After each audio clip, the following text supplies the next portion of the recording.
offer their lordships the best of everything we can. And it always kind of hurt my heart a little bit when I came to the temple and saw them on the very simple, old, kind of not so nice Shringasan. So now it's very nice that they have a more magnificent sitting place. So, this is a song by Narottam Das Thakur, and this tune that I'm singing it to was made up by Srila Prabhupada's disciple, Vishnu Janaswami. And so I'll do my best to try to sing it, and if you can do your best to try to follow along with me.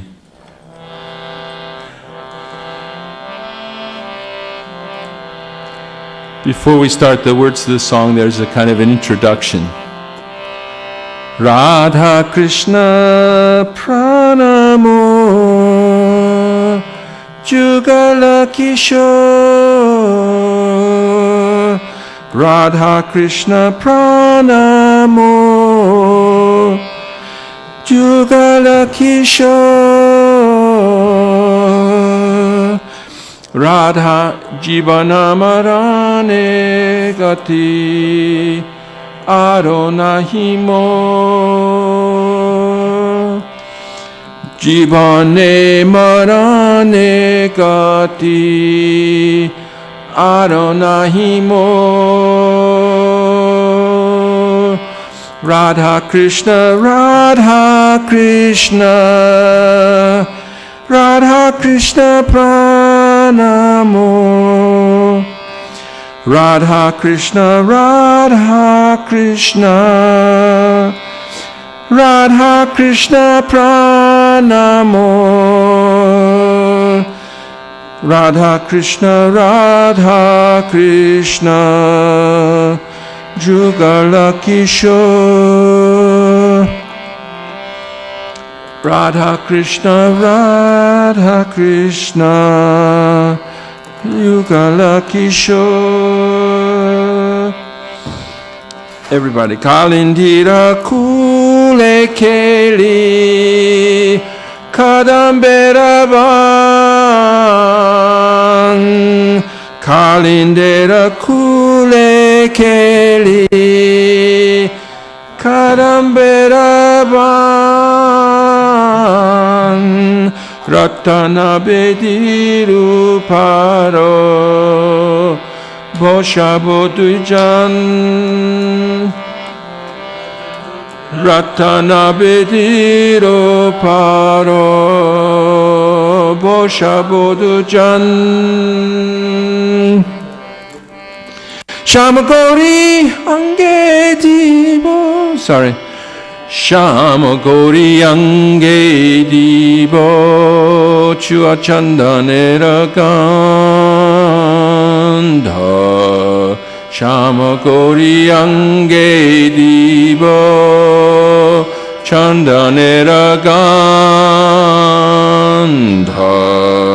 Chamara Dulabo Kabe Heri Mukha Chandra Chamara Dulabo Kabe Heri Mukha Chandra Gati Amala Tirmala Kale Gati Amala Tirmala Dibodohara Gale Adhare Tuliya Dibo Karpura Tambule Adhare Tuliya Dibo Karpura Tambule Lalita Vishakadi Shaki Brinda Jata Shaki Brinda Lalita Vishakadi Jata Shaki Brinda Agyaya Koribo Sheva Charanaravindo Agyaya Koribo Sheva Charanaravinda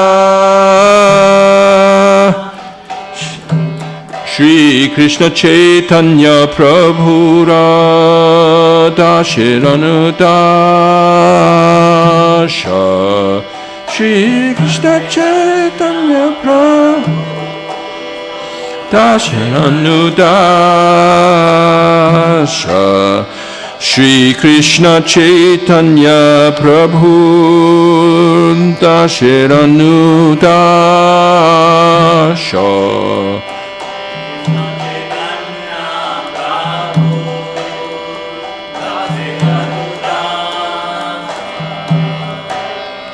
Shiva Abhilasha Kore Narotamodas Shiva Abhilasha Kore Narotamodas Radha Krishna Radha Krishna Radha Krishna Pranamo Radha Krishna Radha Krishna Radha Krishna Pranamo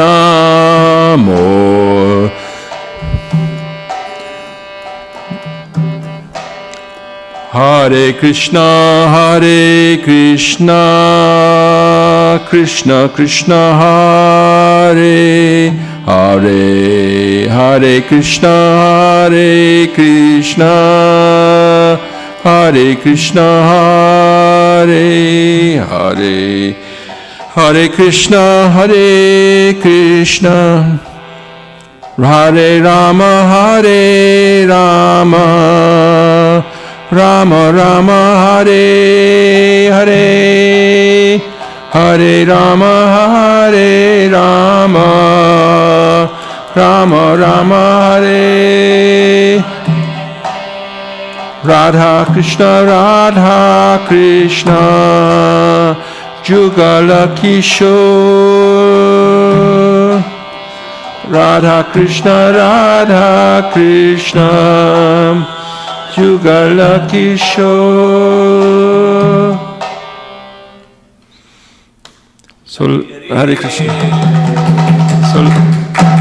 So let's read the translation. This is a very beautiful song by Narottam Das Thakur about how he's worshiping with the permission of the Shakis. He's serving the lotus feet of Shri Shri Radha and Krishna. Translation, please. Translation, Prabhu. Focus. Do you want to pass around a mic so that everyone can read one verse? Translations. Jai Kanai. Translation.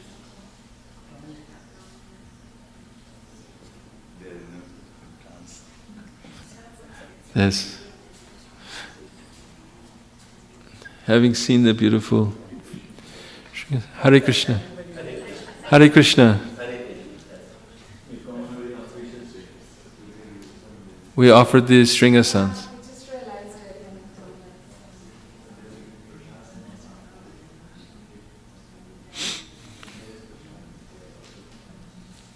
Well, I have the translation to the book here. So.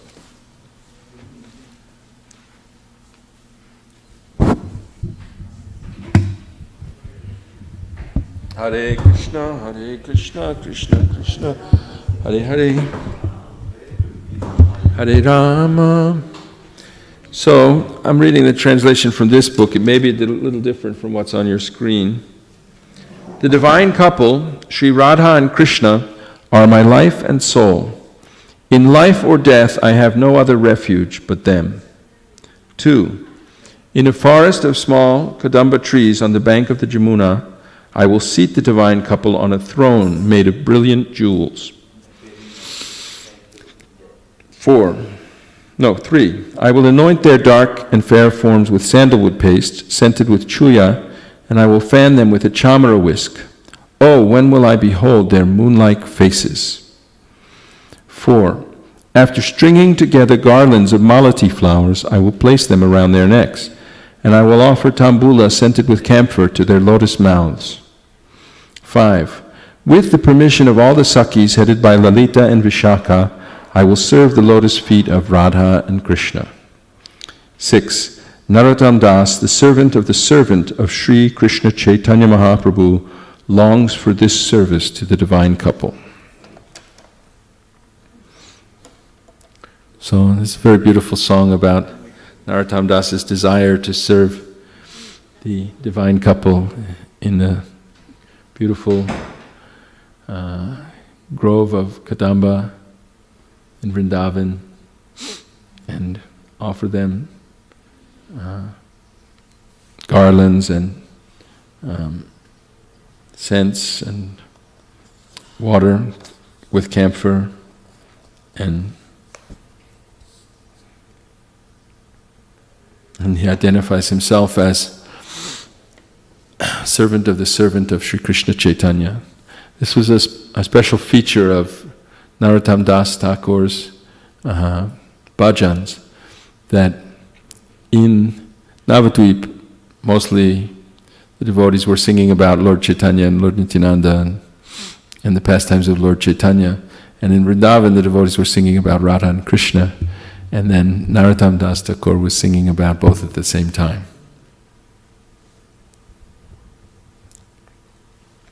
So should we read the English for the Brahma Samhita before we start the class, or should we just go straight to the class? What do you think, Shraddha?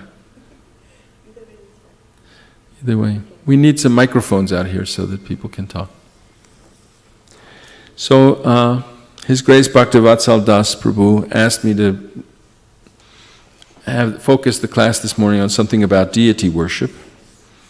And I thought it would be nice to read from Lord Krishna's instructions on the process of deity worship when he was instructing Uddhava. In the 11th canto, Srimad Bhagavatam, for 20-something pages, 23 chapters or something like that. Lord Krishna, I don't know, that might not be the right number of chapters, but for a long time, Lord Krishna gives Uddhava detailed instructions about everything, from beginning to end. And this is called the Uddhava Gita. And something like the Bhagavad Gita that Krishna instructed Arjuna, but there's more in there.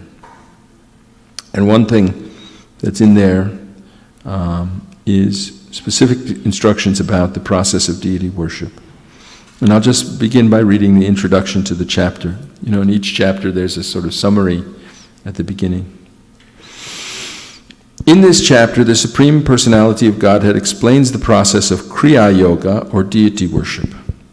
Worshipping the deity form of the Supreme Lord automatically brings purity and satisfaction to the mind. Thus it is the source of all desirable gains.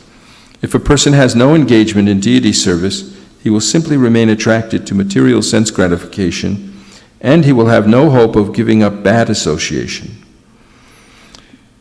The Personality of Godhead has given instruction among the regulations of the Sattvata scriptures on the process of worshipping him as the bona fide deity.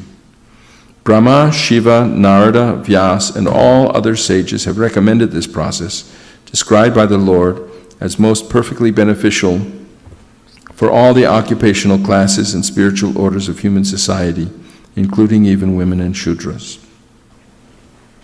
So, what will happen if we don't have engagement in deity service? Anyone? It says here that we'll remain attracted to material sense gratification and will have no hope of giving up bad association. So deity service is very important. It can strengthen our attraction to spiritual activities and give up our bad association and attachment and attraction to material gratification. There are 3 varieties of archana, deity worship, based on either the original Vedas, the secondary tantras, or a combination of these. So those are the 3 varieties. The deity image, the ground, the fire, the sun, the water, and the heart of the worshipper are all true locations of the deity's presence.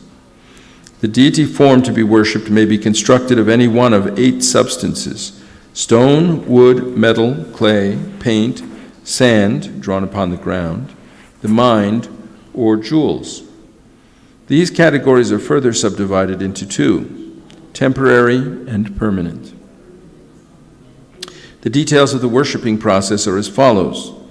The devotee should bathe both physically and by chanting mantras, and then he should perform the utterance of the Gayatri at the prescribed juncture of the day. He should arrange a seat facing either east or north, or else directly facing the deity, and should bathe and clean the deity. Then he should present clothing and ornaments, sprinkle water on the vessels and other paraphernalia to be used in worship, and offer water for bathing the deity's feet. Arghya, water for washing his mouth, fragrant oils, incense, lamps, flowers, and food preparations.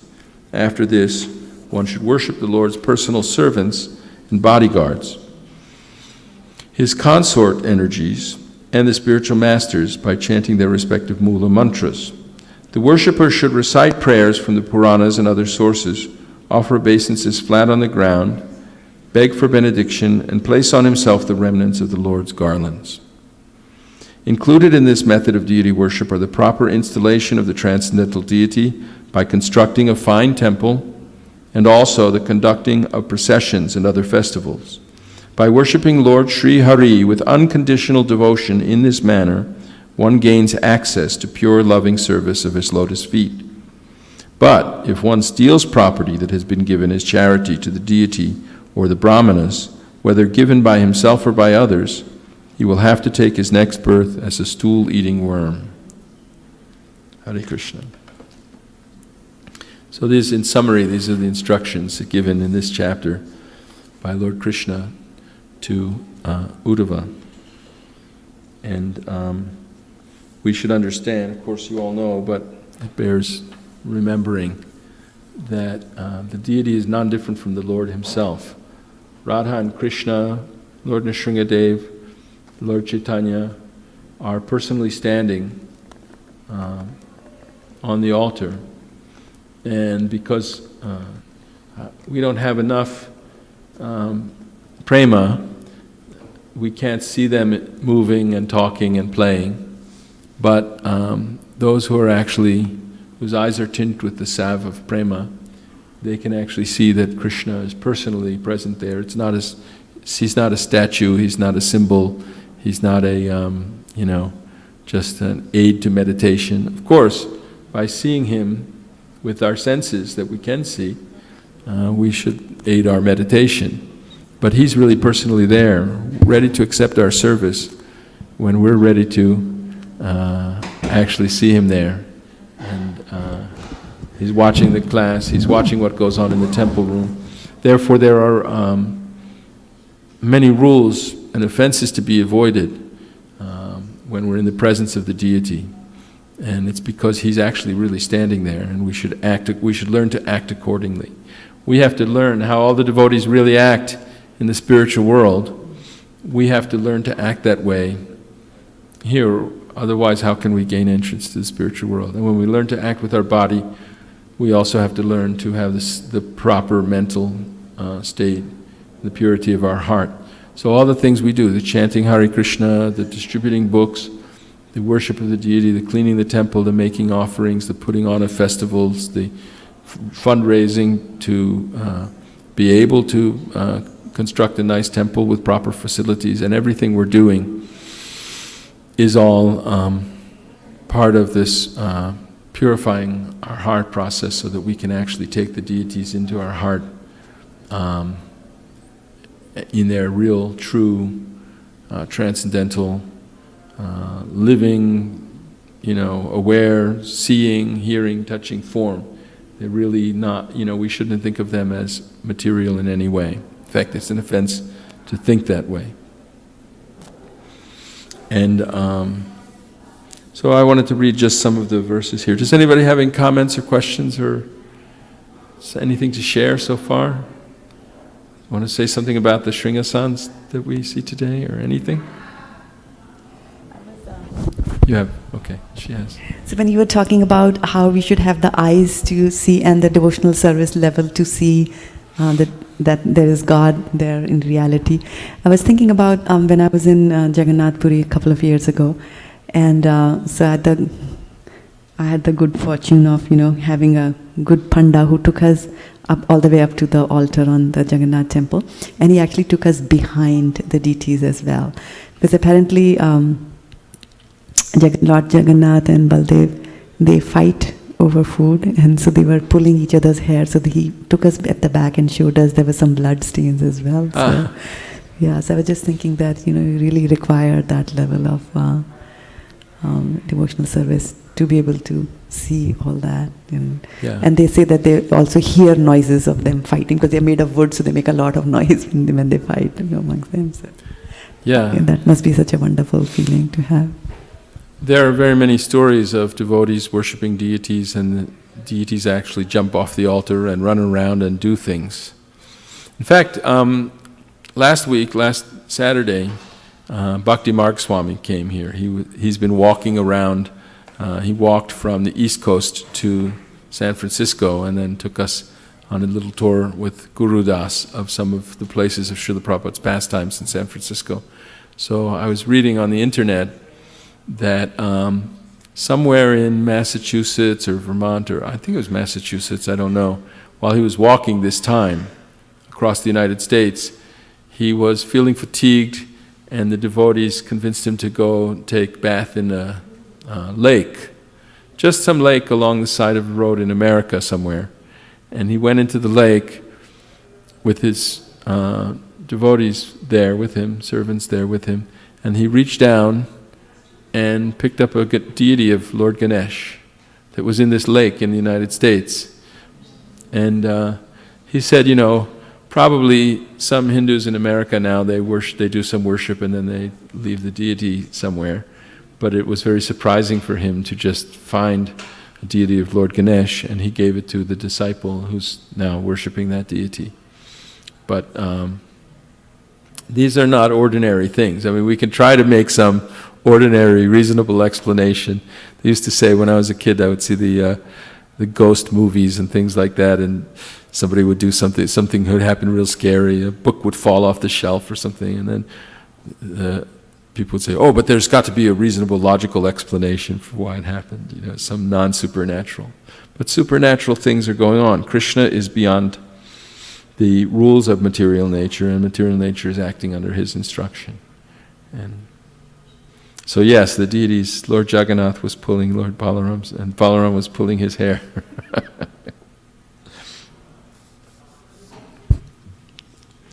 Let's read all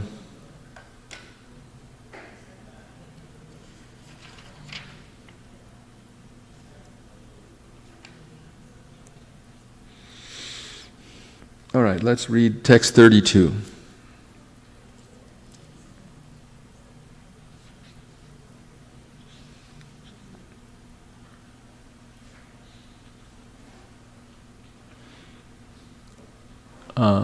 Yeah.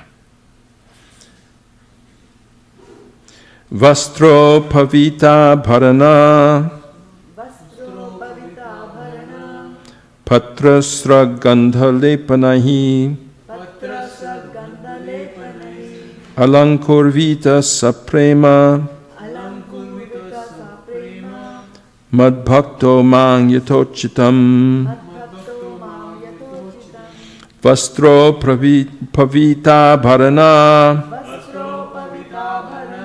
patrasra gandhalepanahi alankurvita saprema madbhakto mang yatochitam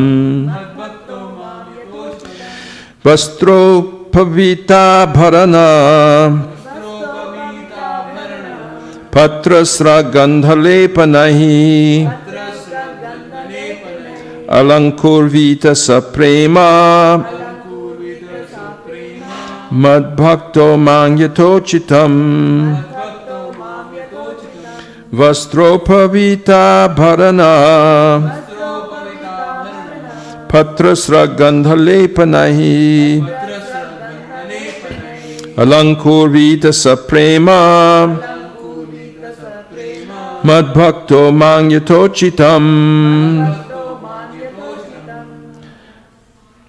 Anyone, others chant?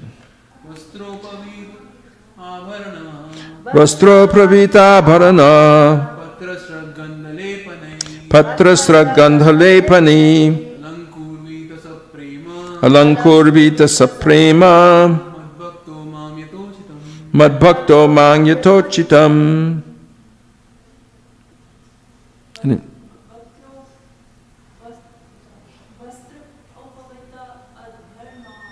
Vastro pavita bharana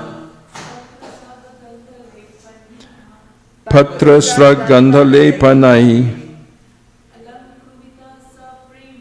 Alankurvita saprema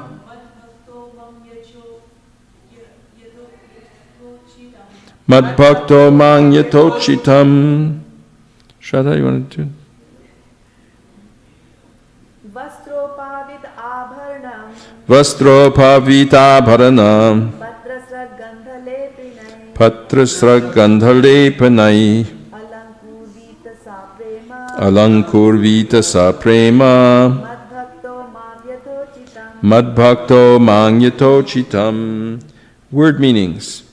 Vastra, with clothing.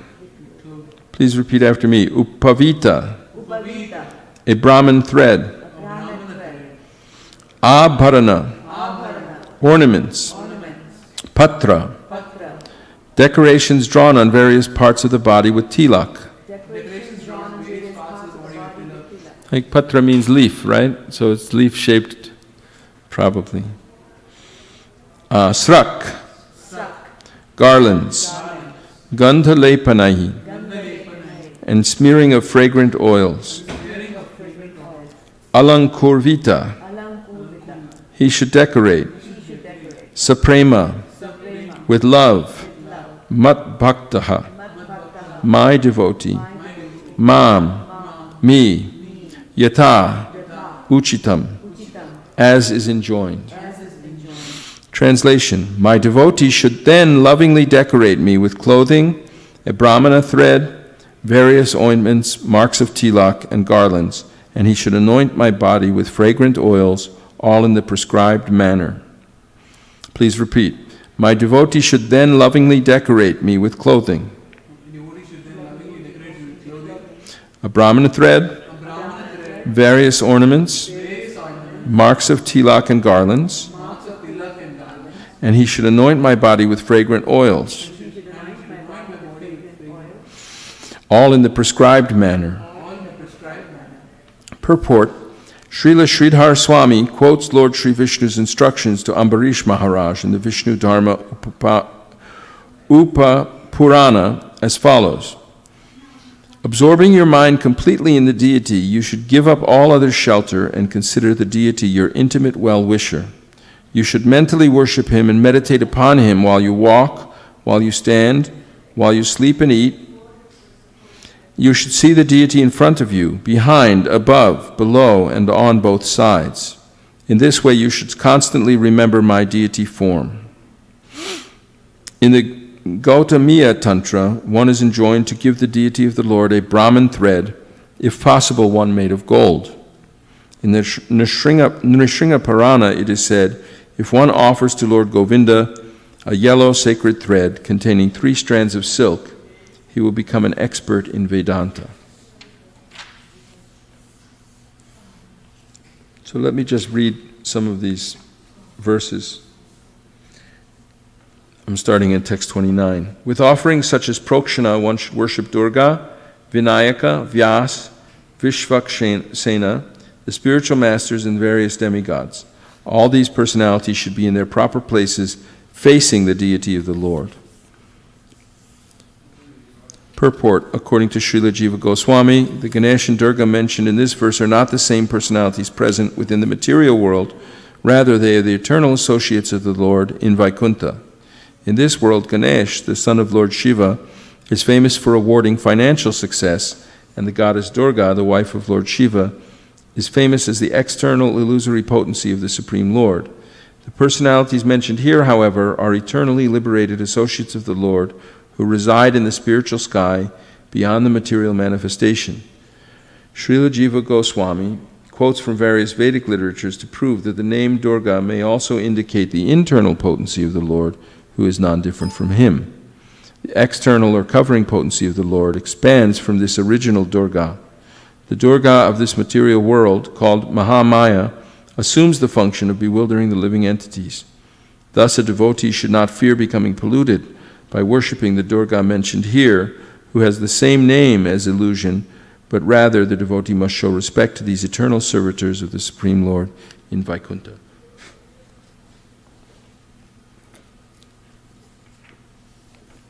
The worshipper should bathe the deity every day as opulently as his assets permit, using waters scented with sandalwood, ushira root, camphor, kumkum, and aguru. He should also chant various Vedic hymns, such as the Anuvaka known as Swarna Karma, and the Mahapurusha Vidya, the Purusha Sukta, and various songs of the Samaveda, such as Rajana and Rohingya. Purport: the Purusha Sukta prayer, beginning Om Sahasra Shirsha Purusha Sahasrakshaha Sahasrapat, is contained within the Rig Veda. Actually, the devotees chanted these Purusha Sukta prayers. Oh, were they chanting them when I was out parking the car? I think, maybe. But they did ceremonies like this before the deities are open today. Then we read this: when my devotee should then lovingly decorate me with clothing, a Brahmin thread, various ornaments, marks of tilak and garlands, and he should anoint my body with fragrant oils, all in the prescribed manner. On special occasions, and daily if possible, the deity should be massaged with ointment, shown a mirror, offered a eucalyptus stick for brushing his teeth, bathed with the 5 kinds of nectar, offered all kinds of opulent foods, and entertained with singing and dancing. Purport: Srila Vishwanath Chakravarti Thakur describes the process of deity worship as follows. First, the deity's teeth should be cleaned and his body massaged with fragrant oil and rubbed with vermilion, camphor powder, and so forth. Then he should be bathed with fragrant water and 5 kinds of nectar. Next, one should offer valuable silk garments and jeweled ornaments to the deity, smear his body with sandalwood paste, and offer him garlands and other gifts. After this, one should hold a mirror in front of the deity and then offer fragrant oil. Oh, they're not following it? We're on text 35, purport of text 35, Canto 11, chapter 27.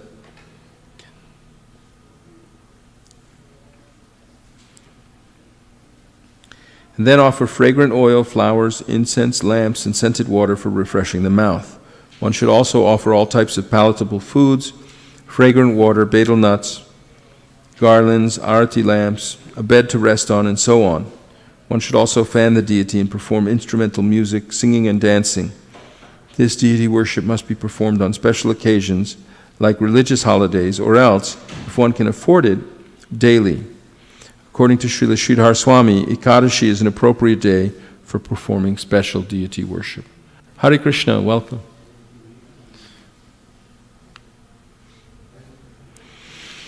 If I recall correctly, I remember somewhere reading that special kinds of food that the deity should be offered. Maybe it's in here. I'll read it today. In an arena constructed according to scriptural injunctions, the devotee should perform a fire sacrifice utilizing the sacred belt, the sacrificial pit, and the altar mound. When igniting the sacrificial fire, the devotee should bring it to a blaze with wood piled up by his own hands. After spreading kusha grass on the ground and sprinkling it with water, one should perform the anvadhana ritual, according to the prescribed rules.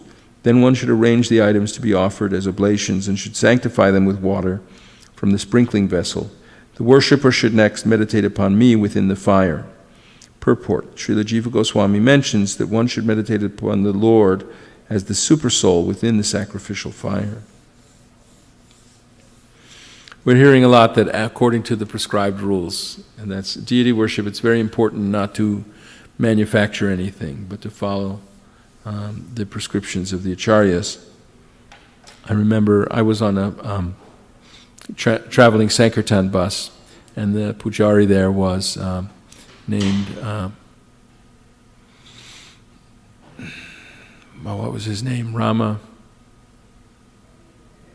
Ramacharya? I think it was Ramacharya. I'm not sure his name anymore. But he was an expert seamstress and who would make all kinds of wonderful clothes. And previously, this was Vishnu Janaswami's bus. And previously they had gone to recruit devotees by going to college campuses and putting on performances. They called it the Traveling Roadshow. The name, the Traveling Roadshow, or the Roadshow, was a reference to the fact that Krishna's pastimes are always going on somewhere. Even in the material universes, when he finishes up his pastimes in one universe, his pastimes are already going on in some other universe, so that it's eternal within the material world as well as within the spiritual world. Except that sometimes the material world is dissolved and into the body of Mahavishnu and then reawakens. So that's the traveling roadshow, that Krishna's performing his pastimes in a traveling roadshow. So Ramacharya Prabhu had made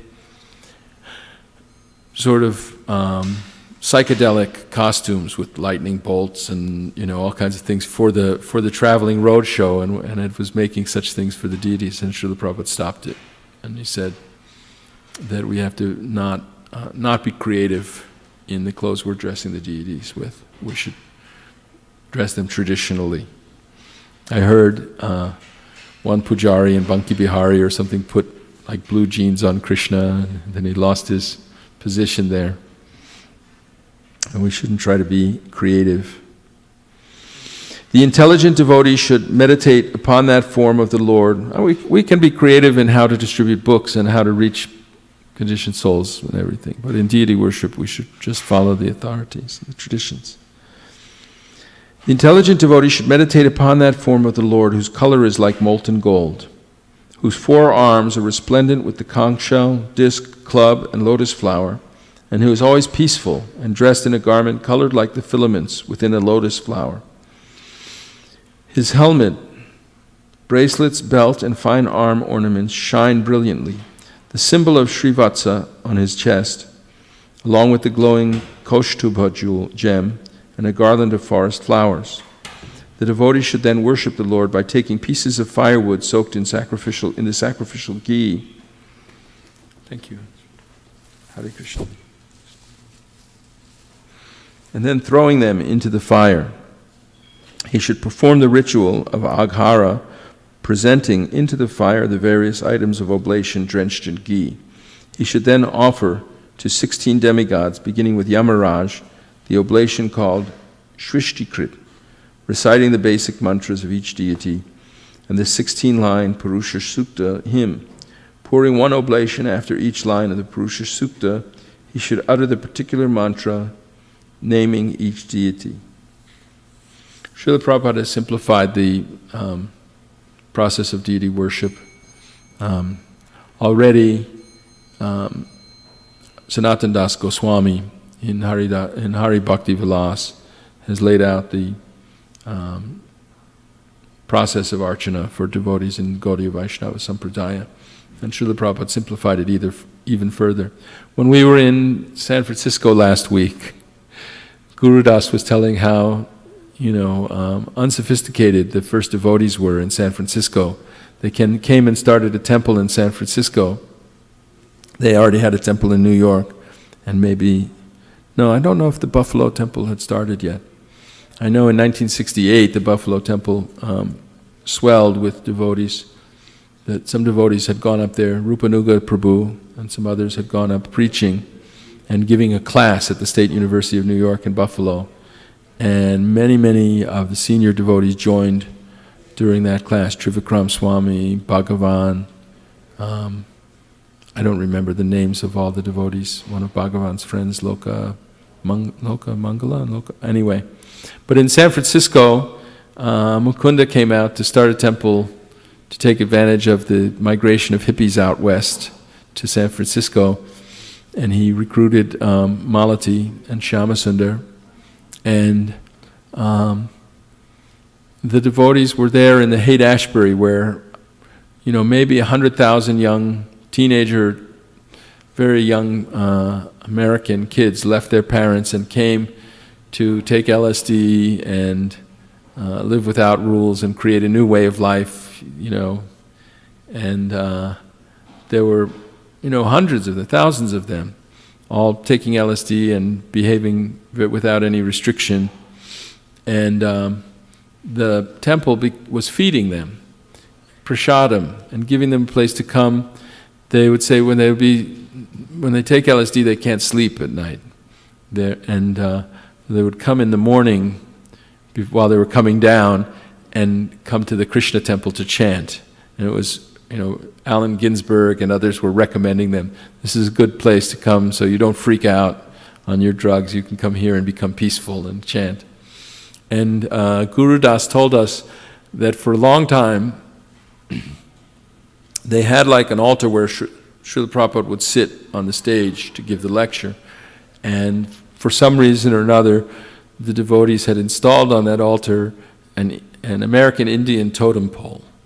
One of these big things with a thunderbird on top and, different carvings on the way down, different. And Srila Prabhupada didn't tell them take that away. He let them do whatever they wanted. He was so tolerant. And eventually they learned to take it away. And we all know the story, those of us who saw the movie that came out recently, of how Shyamasundar was given instructions to carve the first deity in Iskcon, the Lord Jagannath deity, after Malati had found the deity and brought it to Srila Prabhupada in the Cost Plus store. Actually, she shoplifted the deity. And Srila Prabhupada had already instructed her not to steal. That was another story that Guru Das told us. It was in the Chasing Rhinos book. If those of you who haven't read the Chasing Rhinos book, it's an amazing story of how hippies became devotees. But there used to be, from the Frederick Street Temple, across the street, there was some kind of market, maybe even the same market that's still there. And a delivery truck would come up, and they would have boxes of butter on the truck. And while the man went in to do business on the store, Malati would come behind and take a box of butter and take it back to the kitchen. And of course, they were like Robin Hoods. They were stealing these things, offering it to Krishna, then distributing it to the hippies. But Srila Prabhupada had a room upstairs. By the way, I don't, those of you who maybe weren't there and don't know, one lady, I think she's an aspiring disciple, or maybe she's a disciple of Srila Radhanath Swami. She's a yoga teacher and a healer and has all these qualities. She went to rent a room in San Francisco in the Haight-Ashbury district, and she rented this room without knowing anything about it. And then some devotees told her, right underneath the room that your apartment is that laundromat down there used to be the first temple in San Francisco. And she was surprised to hear that. And then she started asking around, and she found that actually her very room, because that's an apartment she's on the 3rd floor, and there's probably 4 or 5 units on each floor, but the very one that she's in, on the 3rd floor, is the one that Srila Prabhupada used and made his office. He had a suitcase, and he put it down as his desk. And there was a photograph in that room that they passed around to us where Prabhupada was talking to Allen Ginsberg in that very room. So he could look out the window. It had this nice curved window in the front of the room, and Srila Prabhupada could look out the window and see the Malati taking this could be a little further back, I think. This one. That should do it. And he saw Malati taking the butter out of the back of the truck. So later he called her up to speak to him, and Guru Das said he never used to chastise them at all in those days. That came later as the devotees were more able to take it. But she came up and he told her, what were you doing behind that truck? I see, and he told her, actually, the devotees shouldn't steal anything. He tried to get her to understand that she shouldn't steal. Of course, later she stole Lord Jagannath. Gurudas said the instructions didn't always immediately take effect. But he told her that she shouldn't steal anything. But he told her that if you do steal something, at least stealing butter is something that Krishna himself did, so you're following Krishna's footsteps. But that was one of the first times that Srila Prabhupada, chastised someone. So, once again, he should offer the deity water for washing his mouth, and he should give the remnants of the Lord's food to Vishvaksena. Then he should present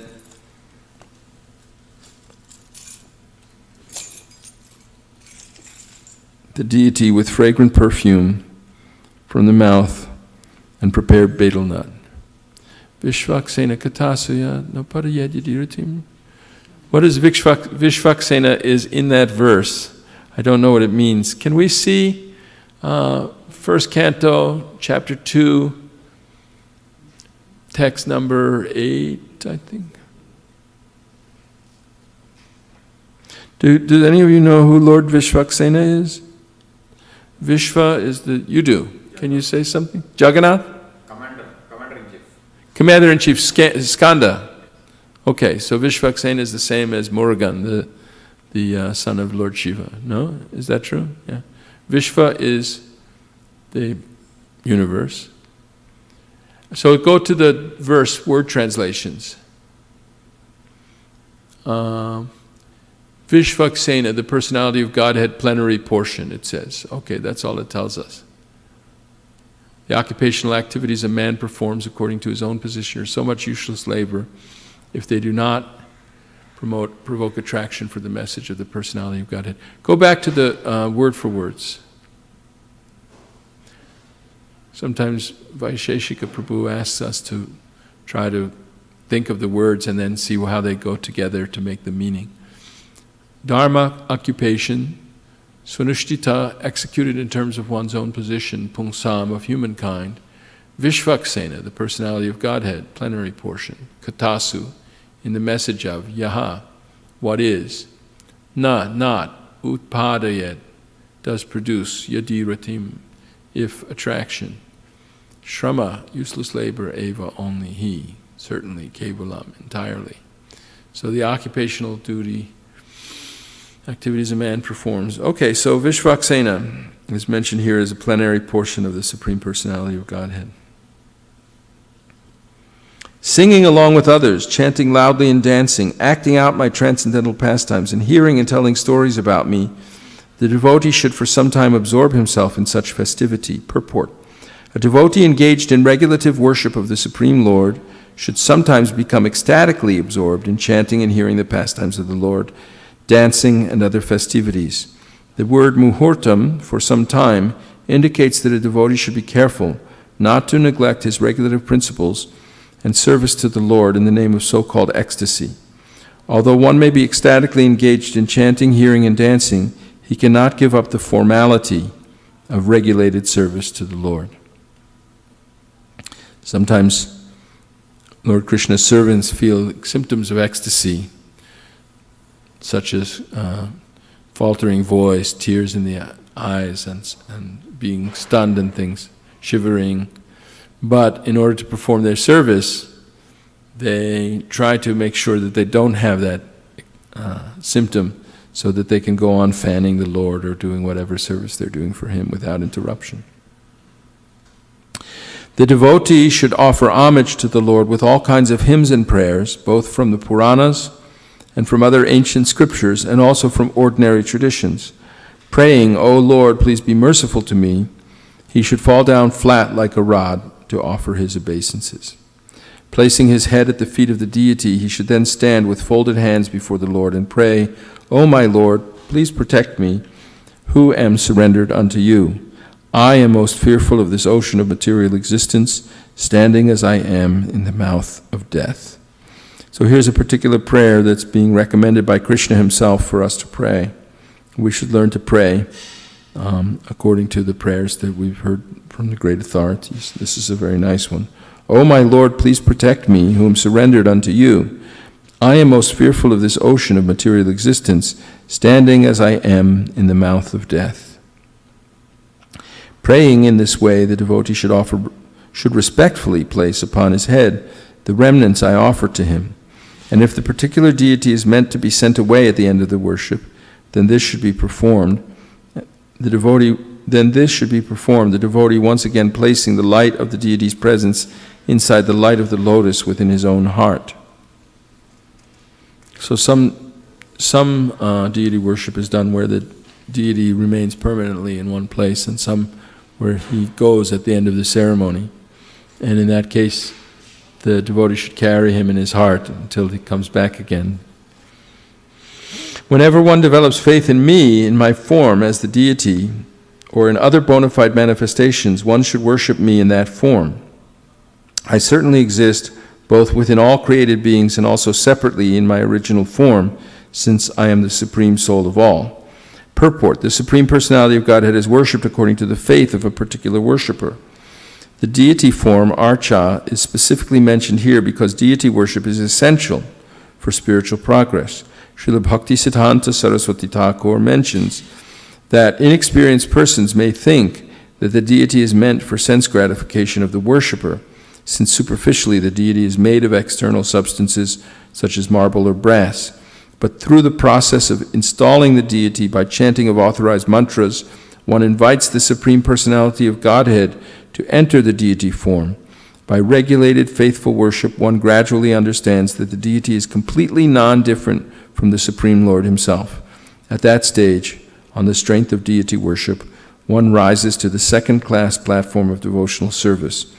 At this more developed stage, one desires to make friendship with other devotees of the Lord, and as one becomes solidly established in the community of Vaishnavas, one completely gives up material life and gradually becomes perfect in Krishna consciousness. So worship of the deity is a perfect process for actually coming to the full point of love of Krishna. And first we have to learn to actually see the deity as non-different, as the Supreme personally present himself. And then we can see him everywhere and in everything. And at that stage, one wants to make friends with devotees and associate with devotees. Text 49. By worshipping me through the various methods prescribed in the Vedas and Tantras, one will gain from me his desired perfection in both this life and the next.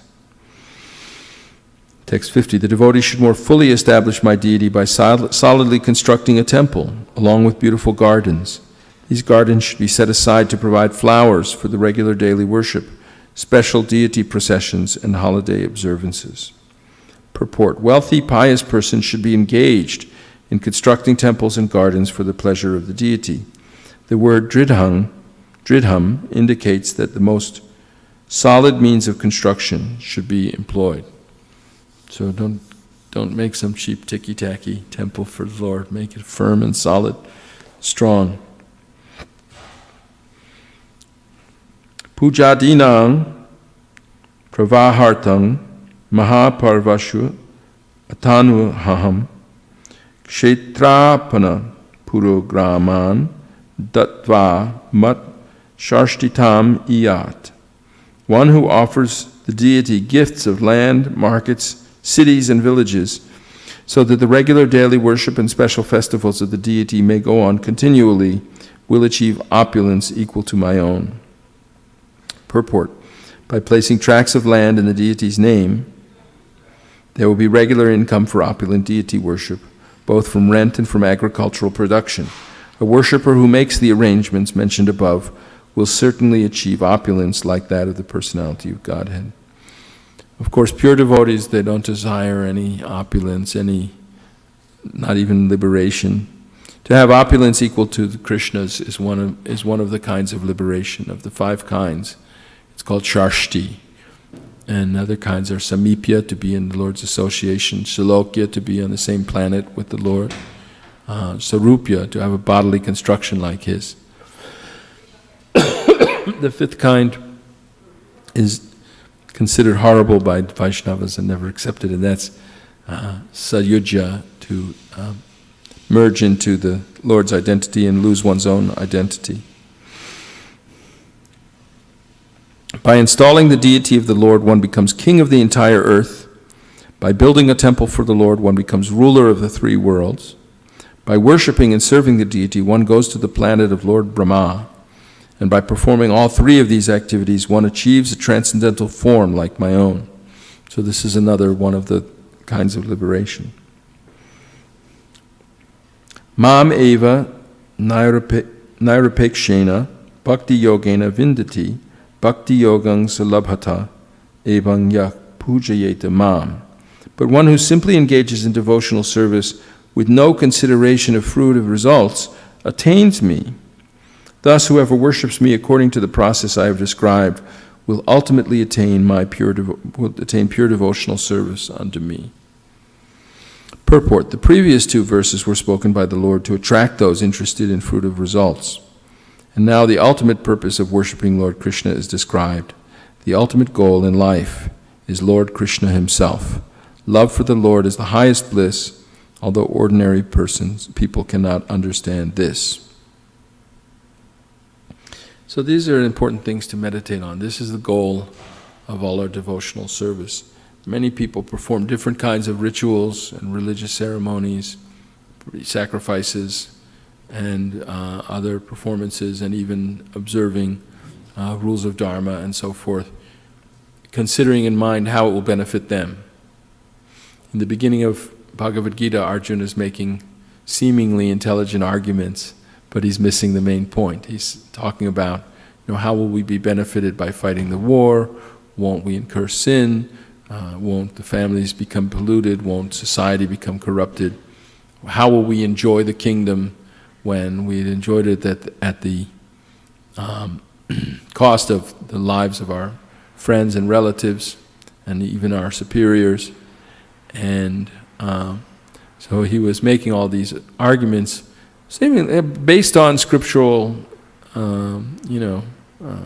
reasons that you could find, that you could argue, you could back up by Vedic authority. But then he was completely confused and he surrendered to Lord Krishna, and Lord Krishna just mildly smiled, beginning to smile. Prahasaniva. And told him that while he was speaking learned words, he wasn't acting like a pundit. He wasn't showing, he was mourning for, or lamenting for things that real wise people do not lament for, because they know the spiritual dimension in life, and so they're not concerned about, how will we enjoy our kingdom. And, he said that you should actually be fixed, and he taught the Bhagavad Gita that you should be fixed in Krishna consciousness. Mam ekang sharanang vraja. So we heard that also here, that one should take complete shelter in the deity form of the Lord, and exclusively. And that's the goal of life, to actually become. Of course, we should do our duties. We shouldn't do anything crazy. We shouldn't,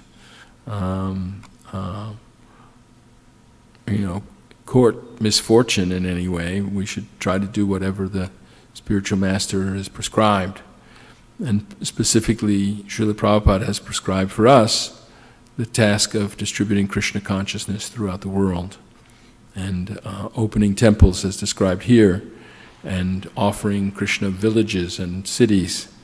It would be nice if we could offer him San Francisco and San Jose, and Oakland, and Berkeley, and Hayward, and San Leandro, and Fremont, that everybody would do their occupational duties to keep on going in life, but to really do everything for Krishna and offer everything to Krishna by going to big, beautiful temples and offering gorgeous worship and chanting and dancing in ecstasy and hearing Krishna Katha as described herein. So, any reflections, questions, comments, discussions?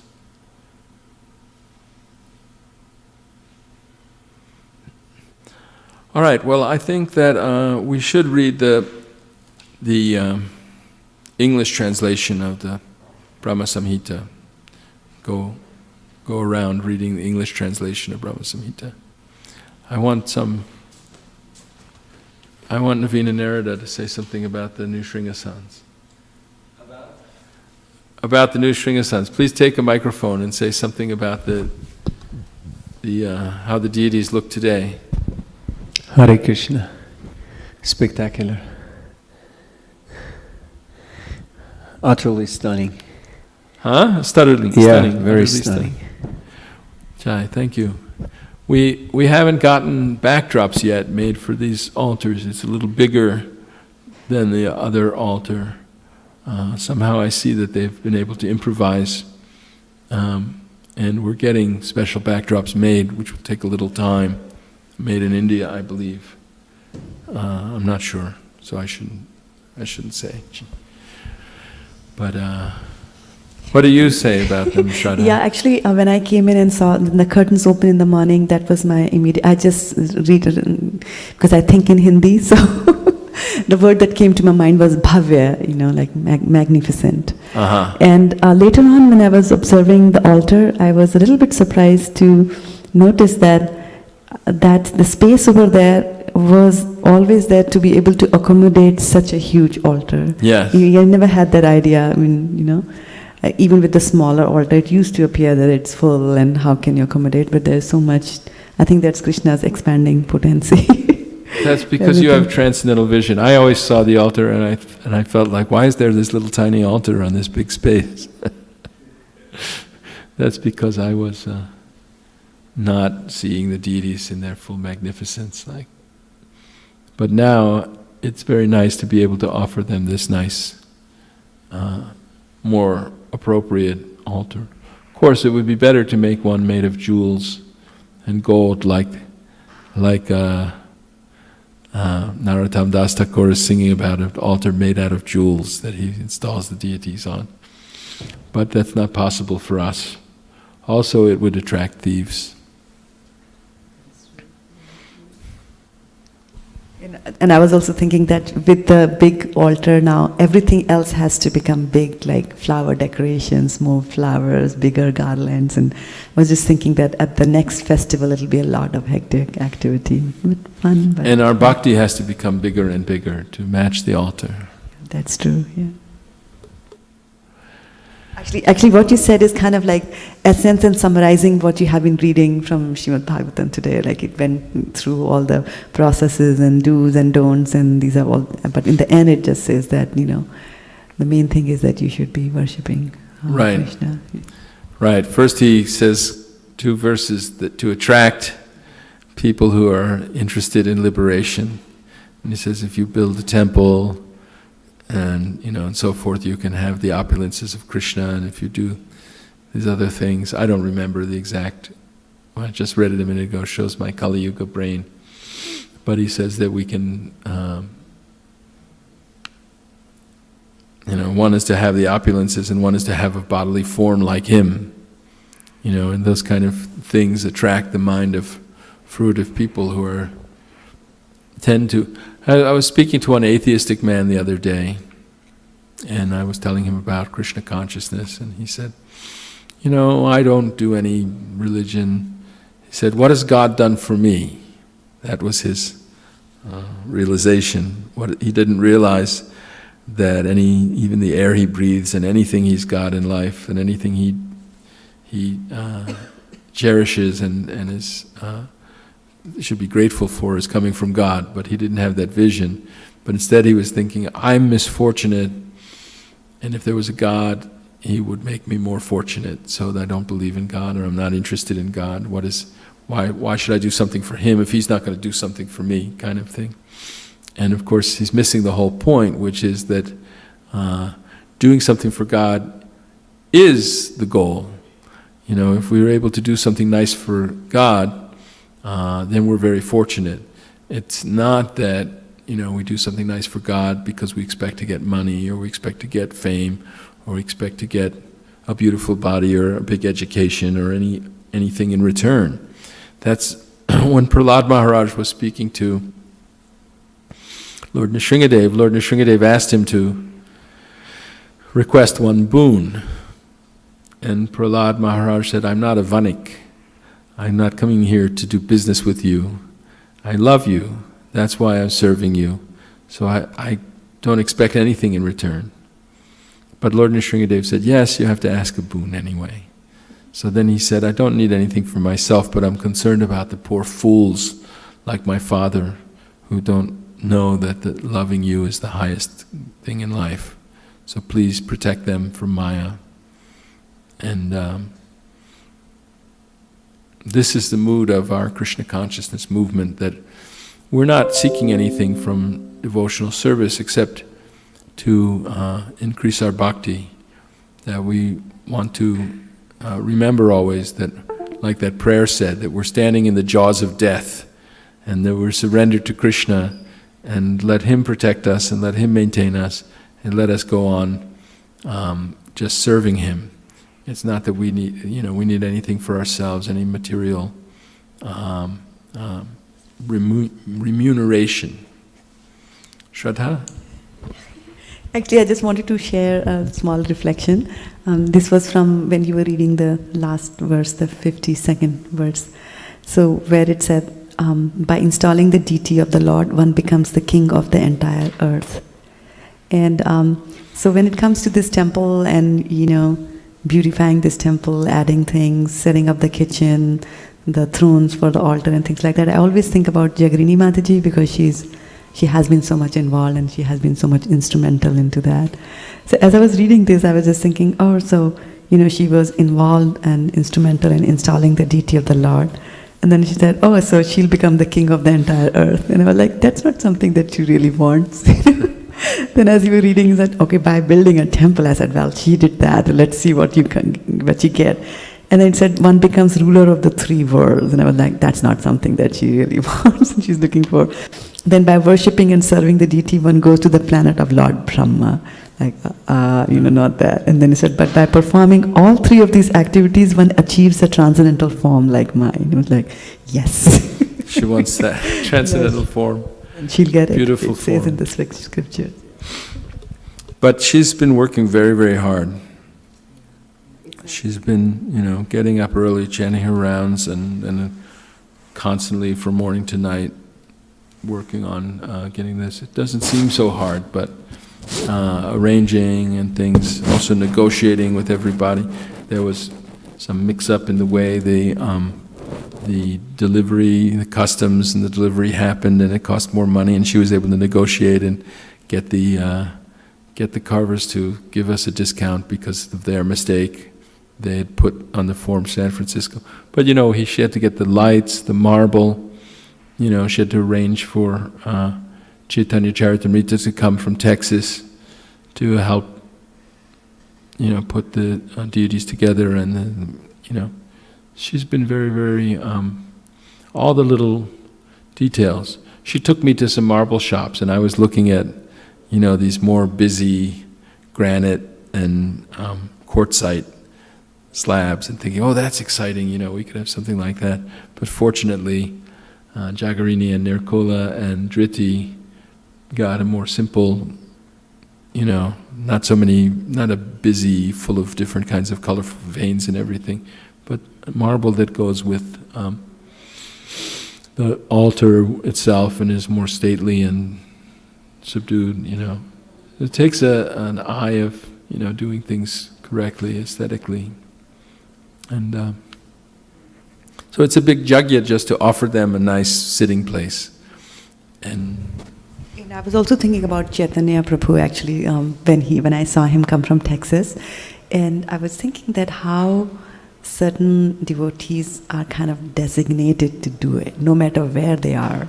Yeah. I mean, like if you're working in an organization, you move to another state, then somebody else does your work here in California. But in his case, he was called all the way from there, and that itself says a lot. Yeah. Yeah. Well, he certainly has the talent for building and fixing things and installing things and everything. And he's part of this community. He was here from the very beginning. And now his wife is a principal of a school in Houston, Texas, and a devotee school. And we miss them. And we're in this temple, we're starting a preschool now. and maybe we'll eventually be expanding to a school that that educates and trains kids through the 6th grade or later through high school or whatever. I see, when I go driving around, I see there's churches. I was down in Saratoga yesterday and there was a big church and it had its own school, and I saw all the kids at the school were walking with their teachers outside the church. And we should also be able to offer a very fine education, and by doing that,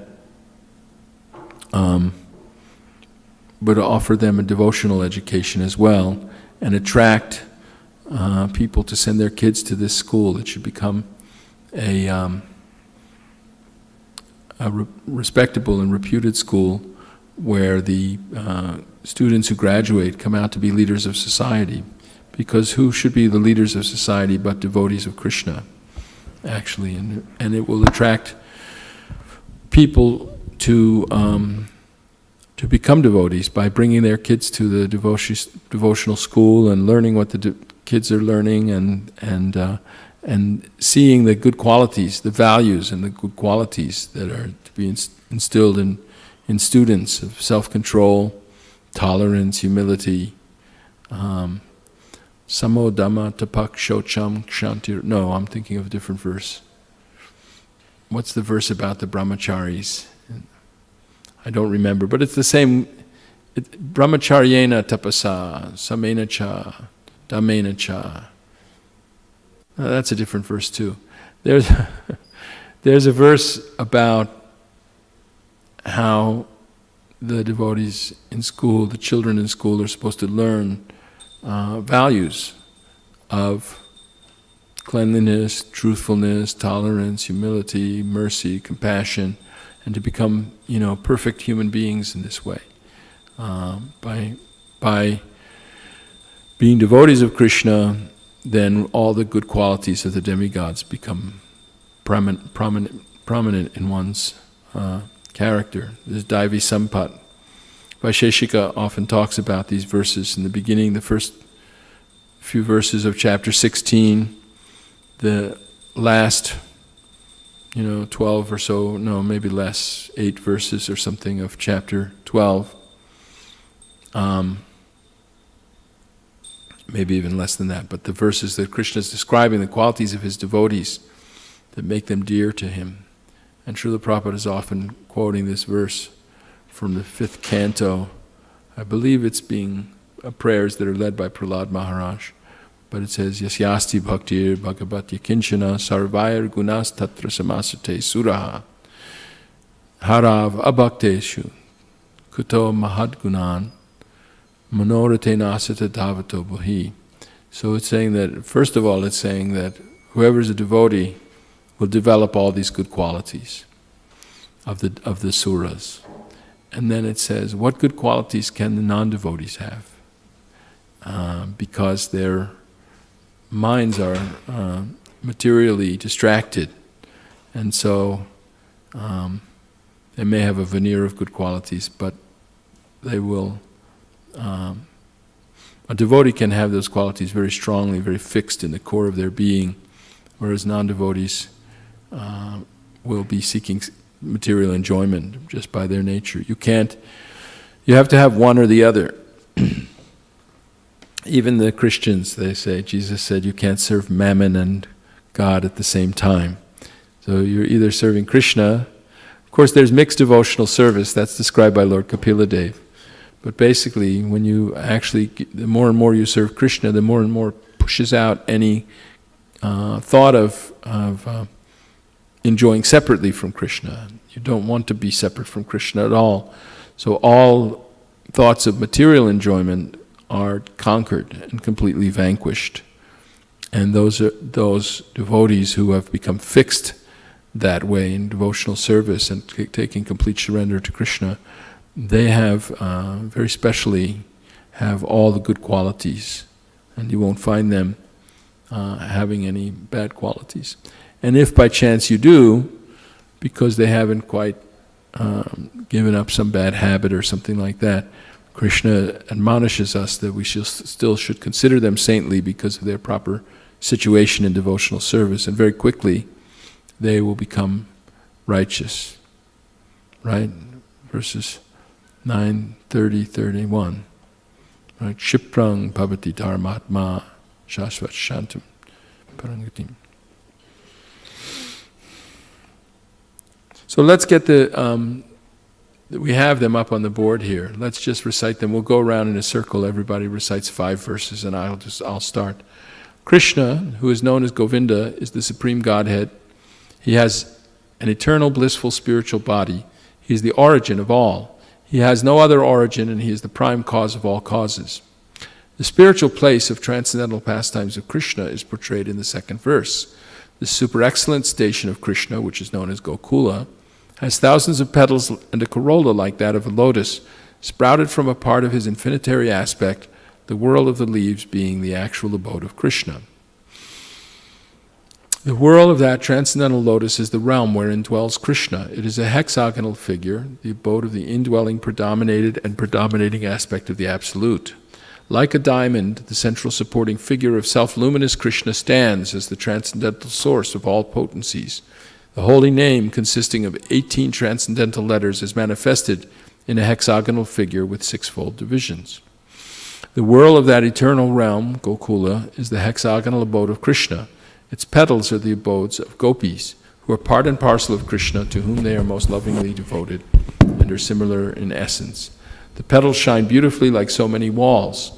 The extended leaves of that lotus are the garden-like Dhamma, that is, spiritual abode of Sri Radhika, the most beloved of Krishna. The surrounding external plane of Gokula is described in this verse. There is a mysterious quadrangular place named Shvetadvipa surrounding the outskirts of Gokula. Shvetadvipa is divided into 4 parts on all sides. The abode of Vasudeva, Sankarshana, Pradyumna, and Aniruddha are separately located in each of these 4 parts. These 4 divided abodes are enveloped by the 4-fold human requirements such as piety, wealth, passion, and liberation, and also by the 4 Vedas, namely Rig, Sama, Yajur, and Atharva, which deal with the mantra and which are the bases of achievements of the 4-fold mundane requirements. 10 tridents are fixed in the 10 directions, including the zenith and nadir. The 8 directions are decorated with the 8 jewels of Mahapadma, Padma, Shankha, Makara, Katchapa, Mukunda, Kunda, and Nila.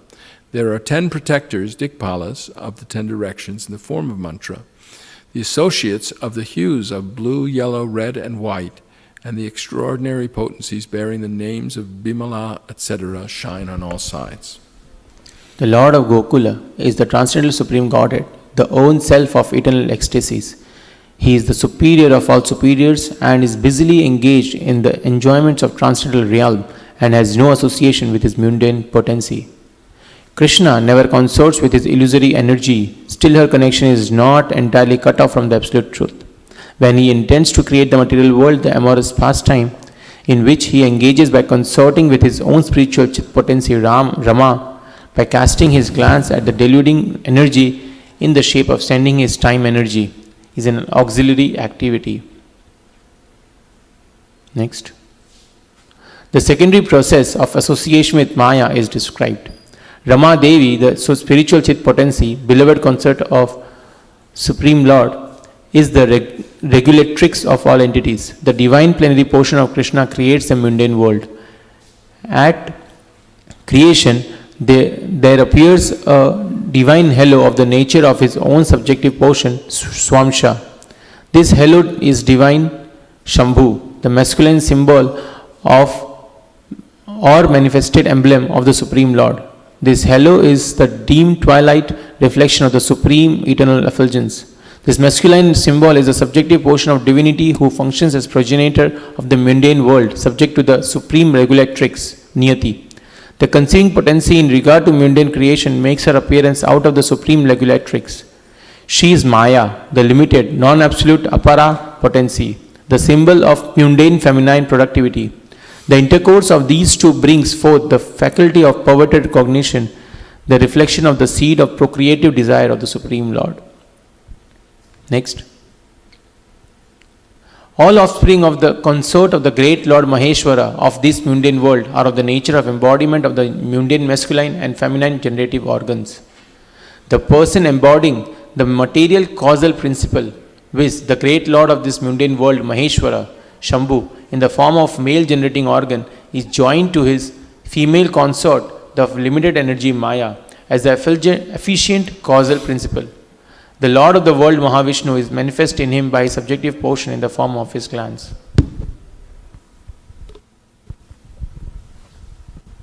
The Lord of the mundane world Mahavishnu possesses thousands of heads, eyes, hands. He is the source of thousands of avatars in his thousands of subjective portions. He is the creator of thousands of individual souls. The same Mahavishnu is spoken of by the name of Narayana in this mundane world. From that eternal person is sprung the vast expanse of water of the spiritual causal ocean.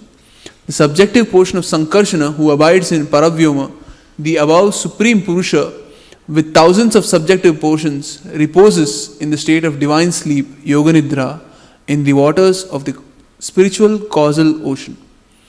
The spiritual seeds of Sankarshana, existing in the pores of skin of Mahavishnu, are born as many golden sperms. These sperms are covered with 5 great elements. The same Mahavishnu entered into each universe as his own separate subjective portions. The divine portions that enter into each universe are possessed of his majestic extension. That is, they are the eternal universal soul, Mahavishnu, possessing thousands of heads. The same Mahavishnu created Vishnu from his left limb, Brahma, the first progenitor of beings, from his right limb, and from the space between his 2 eyebrows, Shambhu, the divine masculine manifested halo. Hare Krishna. The function of Shambhu is relation to Jivas is that this universe enshrining the mundane egoistic principle has originated from Shambhu. Thereupon the same great personal Godhead, assuming the threefold forms of Vishnu, Prajapati and Shambhu, entering into the mundane universe, placed the pastimes of preservation, creation and destruction of this world. This pastime is contained in the mundane world, hence it is being perverted. The Supreme Lord, identical with Mahavishnu, prefers to consort with the goddess Yoganidra and constituent of his own spiritual potency, full of ecstatic trance of eternal bliss appertaining to his own divine personality. When Vishnu, lying in the ocean of milk, wills to create this universe, a golden lotus springs from his navel pit. The golden lotus with its stem is the abode of Brahma, representing Brahmaloka or Satyaloka. Before this conglomeration, the primary elements in their nascent state remained originally separate entities. Non-application of the conglomeration process is the cause of their separate existence. Divine Mahavishnu, primal Godhead, through association with his own spiritual potency, moved Maya by the application of the conglomerating principle, creating those different entities in their state of cooperation, and after that he himself consorted with Yoganidra by way of his eternal dalliance with his spiritual potency.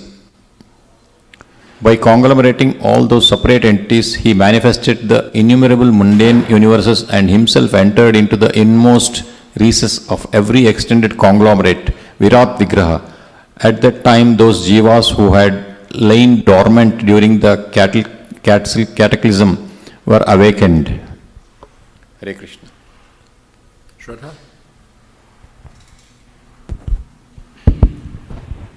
The same Jiva is eternal and is for eternity and without a beginning, joined to the Supreme Lord by the tie of an eternal kingship.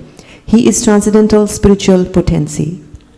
The divine lotus which springs from the navel pit of Vishnu is in every way related by the spiritual tie with all souls and is the origin of four-phase Brahma versed in the 4 Vedas. On coming out of the lotus, Brahma, being guided by the divine potency, tuned his mind to the act of creation under the impulse of previous impressions. But he could see nothing but darkness in every direction. Then the goddess of learning Saraswati, the divine consort of the Supreme Lord, said thus to Brahma, who saw nothing but gloom in all directions. O Brahma, this mantra, namely, Klim Krishnaya Govindaya Gopi Jan Vallabhaya Swaha, will assuredly fulfill your heart's desire. O Brahma, do thou practice spiritual association by means of this mantra, then all your desires will be fulfilled.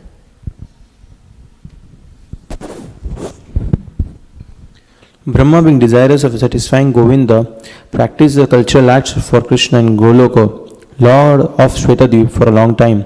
His meditation ran thus: there exists a divine lotus of 1,000 petals, augmented by millions of filaments, in the transcendental land of Golok.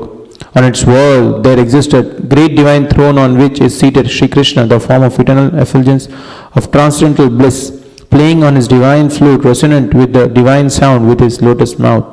He is worshipped by its amorous milkmaids with their respective subjective portions and extensions, and also by his external energy, who stays outside, embodying all mundane qualities. Then Gayatri, mother of the Vedas, being made manifest, that is, imparted by the divine sound of the flute of Sri Krishna, entered into the lotus mouth of Brahma, born from himself through his 8 ear holes. The lotus-born Brahma, having received the Gayatri sprung from the flute song of Sri Krishna, attained the status of the twice-born, having been initiated by the supreme primal preceptor, Godhead himself. Enlightened by the recollection of that Gayatri, embodying the 3 Vedas, Brahma became acquainted with the expanse of the ocean of truth. Then he worshipped Sri Krishna, the essence of all Vedas, with this hymn: I worship Govinda, the primeval Lord, the first progenitor who is tending the cows, yielding all desire, in abodes built with spiritual gems, surrounded by millions of purpose trees, always served with great reverence and affection by hundreds of thousands of Lakshmis or Gopis.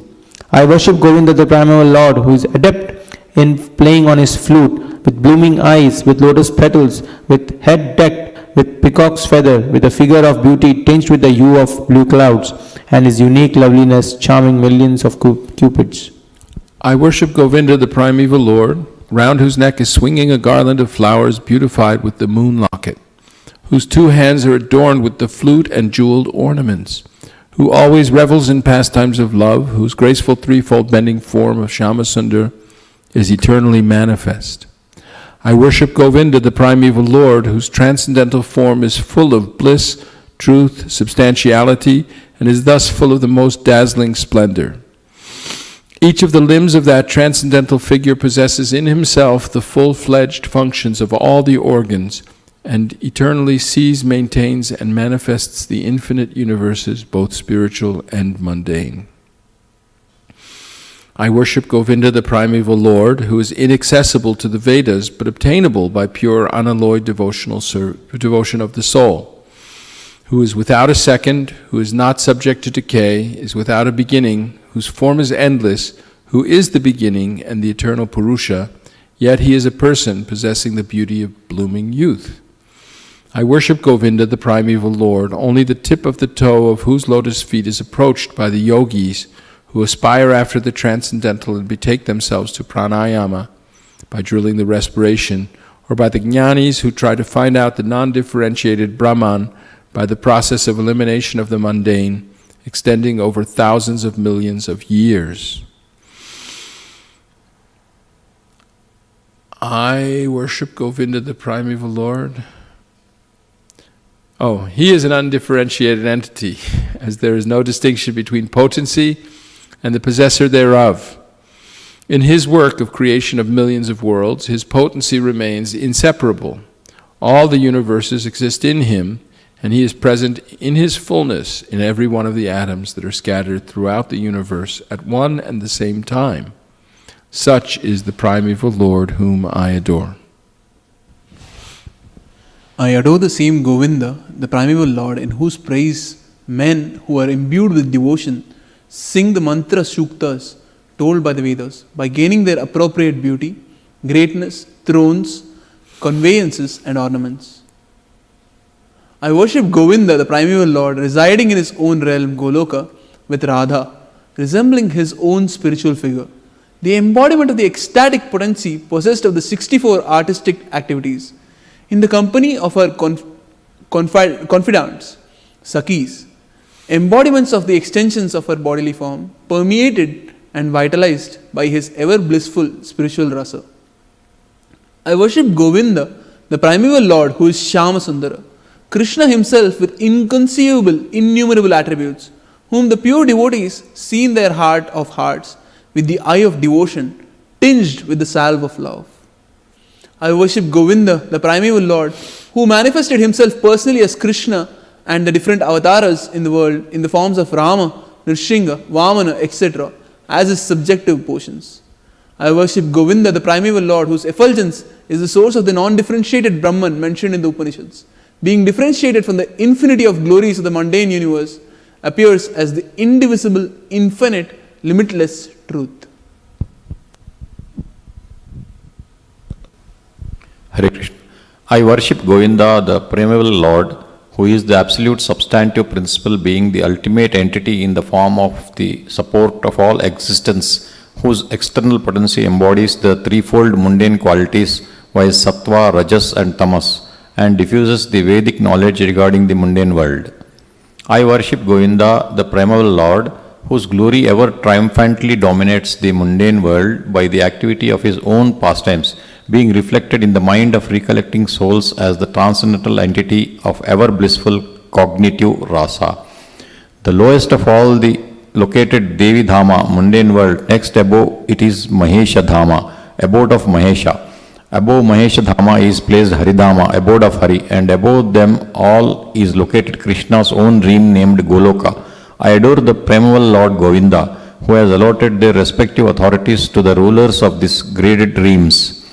The external potency Maya, who is of the nature of the shadow of the Chit potency, is worshipped by all people as Durga, the creating, preserving and destroying agency of his mundane world. I adore the primeval Lord Govinda in accordance with those will Durga conducts herself. Just as milk is transformed into curd by the action of acids, but yet the effect curd is neither same as nor different from its cause, viz. Milk, so I adore the primeval Lord Govinda, of whom the state of Sambhu is a transformation for the performance of the work of destruction. The light of one candle being Hare Krishna. Let Shraddha go now. Thank you. The light of one candle being communicated to other candles, though it burns separately in them, is the same in its quality. I adore the primeval Lord Govinda, who exhibits himself equally in the same mobile manner in his various manifestations. I adore the primeval Lord Govinda, who, assuming his great subjective form, who bears the name of Shesha, replete with all accommodating potency, and reposing in the causal ocean with the infinity of the world in the pores of his hair, enjoys creative sleep, Yoga Nidra. Brahma and the other lords of the mundane worlds, appearing from the pores of hair of Mahavishnu, remain alive as long as the duration of one exhalation of the latter, Mahavishnu. I adore the primeval Lord Govinda, of whose subjective personality Mahavishnu is the portion of portion. I adore the primeval Lord Govinda, from whom the separative subjective portion Brahma receives his power for the regulation of the mundane world, just as the sun manifests some portion of his own light in all the effulgent gems that bear the names of Suryakanta, etc. I adore the primeval Lord Govinda, whose lotus feet are always held by Ganesha upon the pair of tumalai protruding from his elephant head, in order to obtain power for his function of destroying all the obstacles on the path of progress of the three worlds. The three worlds are composed of the 9 elements, namely fire, earth, ether, water, air, direction, time, soul, and mind. I adore the primeval Lord Govinda, from whom they originate, in whom they exist, and into whom they enter at the time of the universal cataclysm. The sun, who is the king of all the planets, full of infinite effulgence, the image of the good soul, is as the eye of this world. I adore the primeval Lord Govinda, in pursuance of whose order the sun performs his journey, mounting the wheel of time. I adore the primeval Lord Govinda, by whose conferred power are maintained the manifested potencies that are found to exist of all virtues, all vices, the Vedas, the penances, and all jivas from Brahma to the meanest insect.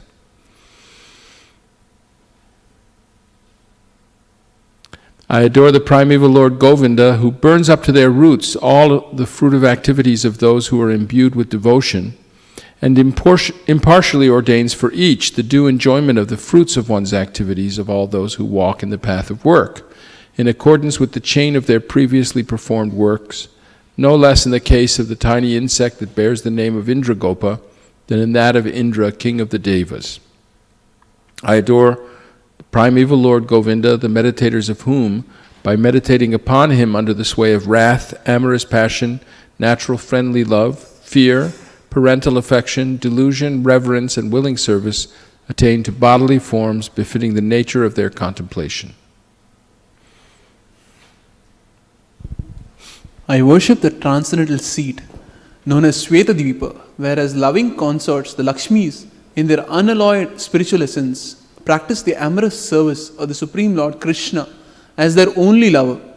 Where every tree is a transcendental purpose tree, where the soil is the purpose gem, all water is nectar, every word is a song, every gait is a dance, the flute is the favorite attendant.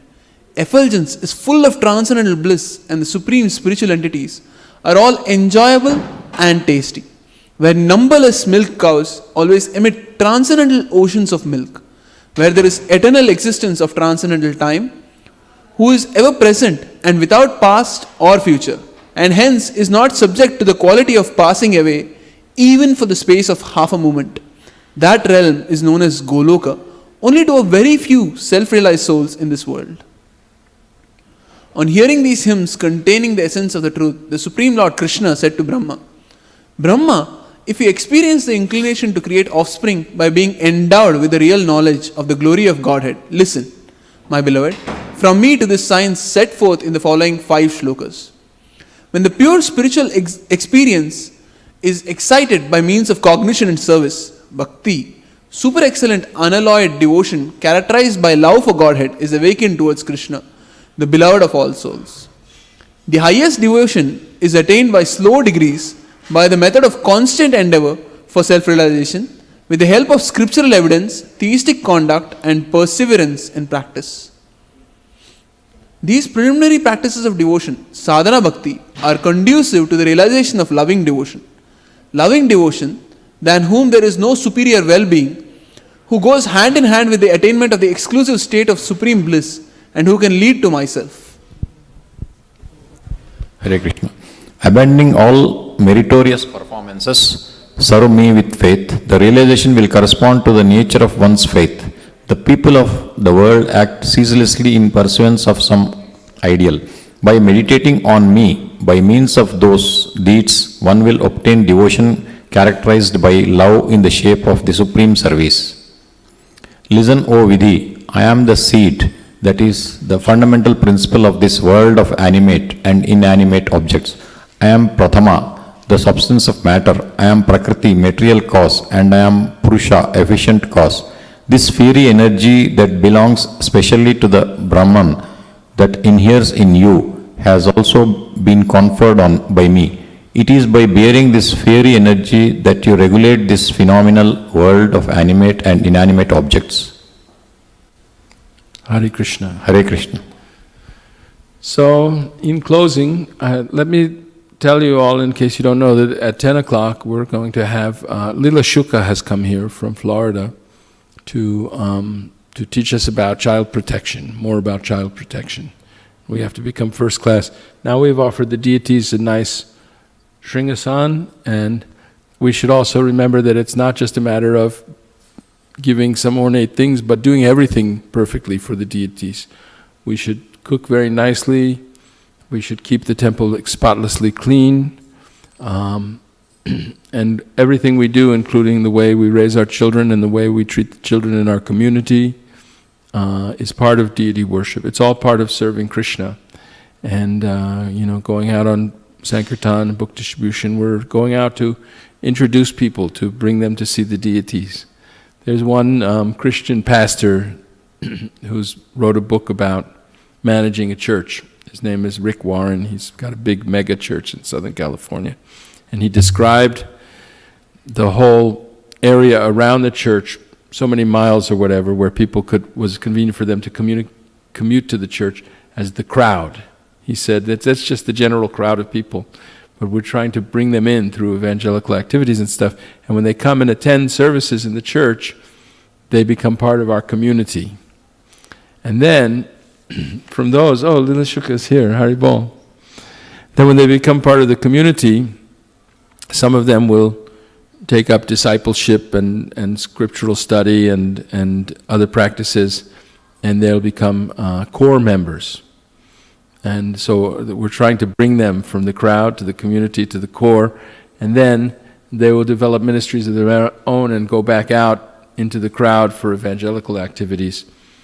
And so he describes this process, and actually it's a kind of brilliant book where he talks about how one can organize things differently so that when people come to the temple for the first time, for example, they may be put off if everybody seems like everybody else is in the know. It's an uncomfortable situation to come and be surrounded by people who know everything you don't and do strange things that you don't know how to do, and you feel, And so he says he has services for seekers where they bring them in, and it's an introduction. That used to be the mood of our Sunday feasts. We would have the morning Bhagavatam class where all the devotees were already convinced devotees and initiated or aspiring for initiation and practicing the 4 regs and everything. But then we would invite people to come to the Sunday feast to get an introduction to what it was all about. And we want to bring them closer from the crowd into the community. I think I forgot one level that he has, which is the congregation. In his church, to be a member of the church, the congregation, because they're Baptists and they have their own way of organizing churches, but they have to actually sign vows that they'll be members of the congregation, and one of the things they have to do is perform so much service each month, and also give 10% of their income to the church. Anyway, this is how they do it in the Southern Baptist Convention or whatever he comes from. I don't know. So he had those levels: the crowd, the community, the congregation, the core, and then the ministers, the lay ministers, who would then go out and bring people back in. So I thought that was an interesting thing in his book. There's a lot of interesting things in his book. And Vaisheshika liked the book. And so part of our offering bigger and better things to our deities will be also, growing in our influence and in our outreach, and possibly, like getting a big mega church someday like that, where thousands of devotees come at least once a week, sometimes more often, and they have, as we were reading about today, these beautiful festivals where people are worshiping the deities very nicely, dancing in ecstasy and chanting and hearing Krishna Katha, and realigning society so that everything is done for the pleasure of their lordships. So now, can we start a little early, or do you want? No, I guess we have people that are coming just at 10. Okay, so you need a little time to set up. Actually, I think we're having prasadam at 10, right? So that's the program is. So let's continue conversation a little while longer, and then there'll be prasadam at 10 to 10:30, and then the class.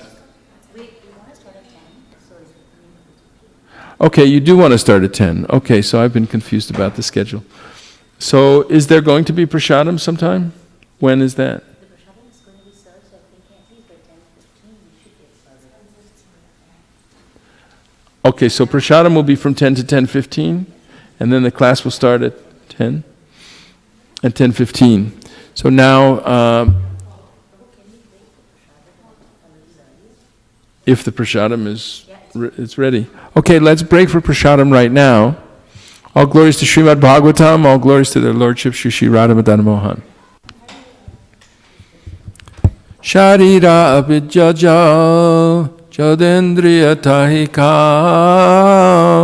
jive pale vishaya shagore tarmajye jivayati lobhamoy sudormati take cheta kotina shangshare Krishna barodoyamoy Kari bare jiva joy, swaprasad anna dilo bhai, Shayanamrita pao, Radha Krishna guna gao, Premedako Shri Chaitanya nitai, Premedako Shri Chaitanya nitai. Mahaprasade Govinde Nama Brahmana Vaishnave Swalpa Punyavatam Rajan Vishvaso Naiva Jayate Prasade Sarva Dukhanam Hani Rasyo Pajayate Prasanna Chetaso Yashu Buddhik Paryavatishtate Bhagavad Prasadam Ki Jai. Hare Krishna.